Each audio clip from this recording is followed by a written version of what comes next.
মাংস কষানো হয়ে গেছে, তেল ছেড়ে দিয়েছে, মশলা পুরো একদম সুন্দর কষা হয়েছে।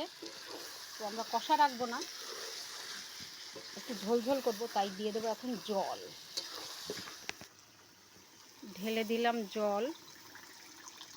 গরম জল দিলে ভালো হতো, তো আমি ঠান্ডা জলই দিলাম, কাঠের উনুন তাড়াতাড়ি গরম হয়ে যাবে। একটু ঝোলটা বেশিই দিলাম, মানুষ অনেক, বড় ফ্যামিলি, তাই জলের পরিমাণটা একটু বেশি দিতে হয়। এর উপরে যাবে আলু।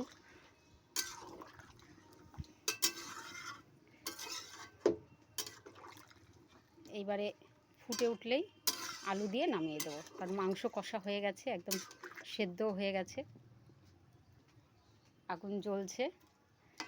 তো শীতকালে এরকম পিকনিক করতে, ছাদ পিকনিক বেশ ভালো লাগে, আমরা প্রায়ই করি শীতকালে।